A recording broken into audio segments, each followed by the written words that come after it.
анхныхаа ялагдлыг хүлээлээ гэсэн иймэрхүү мэдээ гарсан байна. Би тийм одоо үг хэлээгүй. Тэгэхээр энэ дээр бол одоо тэмцээн уралдаан болоод ялж ялагдлаа хүлээцсэн байхгүй шүү. Тэгээс одоо хүний хэлсэн ярьсныг мушгиж тавьмааргүй байна. За бид бүхэн бол олон одоо ялалт амжилт гаргана гэдэгт итгэлтэй яваа. За оюун хорол сайд бас амжилт хүсье. Баяр хүргэе. За танд анхааруулах, сануулах хэдэн зүйл байна. Асуух хоёр асуулт байна. За нэгдүгээрт байгаль орчин аялал жуулчлалын яамыг байгаль хамгаалах яам гэсэн ойлголтоор та ажилдаа хандаарай. Өнөөдөр Төв аймгийн заамар сум тос олдгүй 100 олдгүй тосон заамар гэдэг ийм сайхан үзэгсэлэнтэй сайхан хангаа байдаг. Тэр хөндийгээр нь туулгол маань урсдаг. Тэр хөндийг одоо өнөөдөр ямар байдалтай болгоцсон байгааг та бүхэн харсан байгаа. Тэнд одоо очоод зураг авалт хийхдээ аимшигын кино шиг тийм дүр зураг харагдаж байгаа. Тэнд хүн амьдраад байна уу? Одоо байгаль орчинтойгоо хэсгэгээр хандаад байгаа араатнууд байгаа даа нү гэдэг ийм дүр зураг харагдаж байгаа. Тэгэхээр нутаг усаа байгаль дэлхийг хайрлаж явдаг хүний хуваар, дотроо уйлж явдаг хүний хуваар би нэг одоо хэлж байгаа юм шүү. За тэгэхээр Монгол улсын хөгжлийн гарц өнөөдөр уул уурхай мөн үү гэдэг чинь бас экзекутив асуудал болоод байгаа юм аа. Тэгээ түрүү байнгын орооны хурал дээр би хэлсэн байгаа л да. Нутгийн уугуул иргэдийнхээ эрх ашигыг та хамгаалаарай гэж. Тэгэхээр эцэг өвгдөөс бид бүхэн дооломжлуулж ирсэн, хамгаалж, хадгалж, үлдээж авч ирсэн энэ сайхан нутаг усаа бид бүхэн хайрлаж, хамгаалж газрын хэвлийг нь ухах биш. Дээр нь одоо тарж ургуулж, таван малаа адуулж, ингэж сайхан амьдарсаар ирсэн ийм сайхан уламжлалтай ард түмэн байгаа. За бэлчээрийн даас ярих юм бол мэдээж премьерийн аж ахуй гэж ярих байлгүй. За нөгөө тэгүр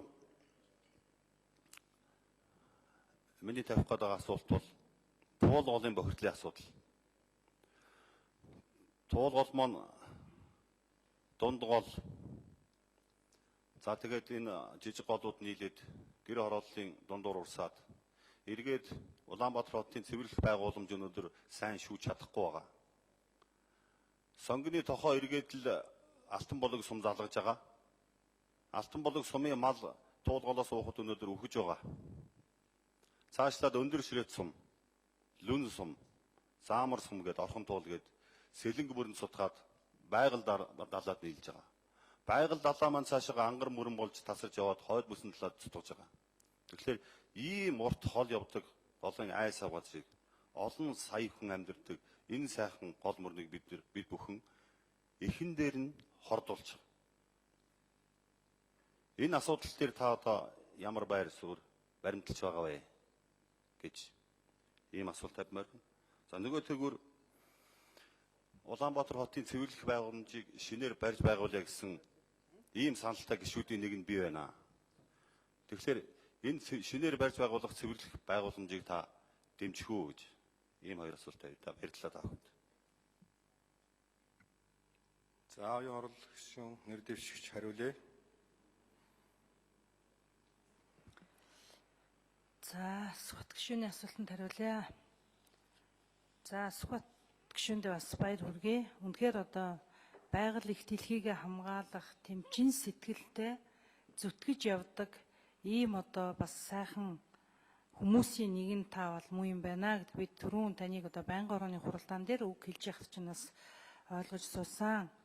Тэгээ өнөөдөр бол үнэхээр одоо Монгол улс уулуурхайн салбарыг хөгжүүлэх, түүнийг бас эдийн засгийн эргэлтэнд оруулах, энэ улс орныг хөгжүүлэхэд ашиглах хэрэгтэй боловч түүнийг яаж зөв зохистой ашиглах, байгаль их дэлхийгээ яаж эргэж нөхөн сэргээх, байгаль их дэлхийгээс авч байгаа хишиг бүрийнхээ ард бид нар яаж өнөөдөр байгаль орчныг нөхөн сэргээлтийг хийж, байгаль их дэлхийгээ хайрлаж хамгаалах, лус авдгийнхаа өмнө бид нар өнөөдөр одоо буян хийх вэ гэдгээ бас их бодож болгох ёстой гэдэгтээ тантай бол би санал нэг байна. Тийм учраас өнөөдөр үнэхээр байгаль орчныг хамгаалахад зөвхөн байгаль орчны яам эсвэл орон нутагт байгаа хэдэн байгаль хамгаалагчдын ажил байх төдийгүй Монголын ард түмний иргэн бүхний байгаль их дэлхийг хамгаалах тийм чин сэтгэл хэрэгжлийг хийхэд үнэхээр одоо нутгийн уугуул иргэдийн оролцоог бол маш их дэмжсэн ийм одоо төрийн бус байгууллагуудыг байгуулж нутгийн иргэдийн байгаль хамгаалах үйл ажиллагаанд татан оролцуулсан, дэмжсэн, ажлын байрыг бий болгосон, модоо үржүүлсэн, ногоогоо тарьсан, үнэхээр сая бас гишүүдийн хэлж байгаатай адилхан сүлжилтийг зогсооход энэ хүмүүсийн хүчин чармаалт ихээ. Тийм учраас бид өнөөдөр энэ байгаль хамгаалах чиглэлээр үйл ажиллагаа явуулж байгаа иргэдийн оролцоо, төрийн бус байгууллагуудын оролцоог Монгол Улсын төр засгийн газраас улсын их хурлаас төсвийн одоо санхүүжилтээр хөрөнгө мөнгөөр дэмжиж өгч ажлын байр бий болгож ажилуулах шаардлагатай гэж ингэж одоо боддог. Тийм учраас энэ чиглэлээр та бүхэнтэй бол хамтран ажиллахад бэлэн байна. За үнэхээр өнөөдөр Монгол улс бэлчээрийн даацс бол нэлээд хомсолтой болсон. Энэ бол сүлжилтэнд маш хэмжээгээр нөлөөлж байгаа. Бид малын тоогоо их хэмжээгээр өсөж байгаа гэж яриад байгаа боловч бидний өссөн хэмжээний одоо малын тоогоор бидний бэлчээрийн даацс бол нэмэгддэггүй. Тийм учраас өнөөдөр энэ одоо мал аж ахуйн салбарыг хөгжүүлэхэд фермерийн эрчимцэн мал аж ахуйг эрхлэх чиглэлээр бас тодорхой асуудлуудыг бид шийдвэрлэж ажил арга хэмжээ авч шийдвэрлэх тийм шаардлагатай байгаа гэж ингэж боддог. Энтэй бол би тантай санал нэг байна. За мөн туул голын бохирдлын асуудлыг та ярьж байна. За энэ бол өнөөдөр үнэхээр монголчуудын сэтгэл эмзэглүүлсэн асуудал. За тэр тусмаа өнөөдөр ингээд суурин бүс нутагт амьдарч байгаа за Улаанбаатарчуудын маань хувьд бол өнөөдөр туул гол дээрээ очиод өр хүүхдээ авч очиод нэг салхинд гараад туул голдоо очиод нэг өр хүүхдээ бас нэг голд одоо голын дэргэд очиод агаар салхинд гарах юмсан гэсэн ийм мөрөөдөлтөй хүмүүс их бий. Ийм орчныг бол бид нар бий болгож чадахгүй байгаа учраас нөгөө талаас энэ туул голоос одоо их аваад үйл ажиллагаа явуулж байгаа арьс чиний үйлдвэрүүдийн үйл ажиллагааг хаах зохицуулах чиглэлээр нийслэл хотын одоо засаг дарга тамгын газар түүнтэй хамтарсан аж ахуйн нэгжүүдтэй хамтарч олон зүйлийг бид нар зоригтойгоор шийдвэр гаргаж хийх ёстой.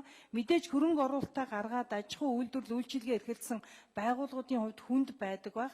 Гэхдээ нүүлгэх, нөхөн шилжүүлэх одоо зөөх энэ асуудалд нь магадгүй зарим нэг нөхөн төлбөрийн төрөөс гаргаж зохицуулж шийдвэрийг гаргаж энэ аж ахуйн нэгжүүдийн эрсдлийг бас тодорхой хэмжээгээр төр хуваалцаж энэ асуудлыг шийдвэрлэх зайлшгүй шаардлага байгаа гэж бид бодож байгаа. Тийм учраас туул голын бохирдлыг арилгах нөгөө талаас туул гол орчмын одоо бүс нутагт хүмүүсийн одоо ая тухтай аялах тийм одоо суурьшаад ингээд нэг зугаалах ийм орчныг бүрдүүлэх чиглэлээр бол маш олон зүйлийг бид хийх шаардлагатай гэж боддог. За би өмнө нь одоо байгаль орчин ногоон хөгжил ажилуулсан яамны сайдаар ажиллаж байхдаа Америкийн нэгдсэн улсын буцалгүй тусламжинд энэ туул гол орчмыг тогтжуулах одоо аялал жуулчлалын бүс болгоход нь дэмжлэг үзүүлээч. Энд бол ямар ч үйл ажиллагаа, аж ахуйн үйл ажиллагаа эрхлэхгүй зөвхөн аялал жуулчлалын бүс болгох талаар одоо ажил явуулахыг дэмжиж өгөөч гэсэн ийм төсөл хөтөлбөрийг бичиж өгч бас одоо дэмжүүлэхээр ийм яриа хэлцээрүүд явж байсан. Энийгээ бас үргэлжлүүлж цаашдаа ярина гэж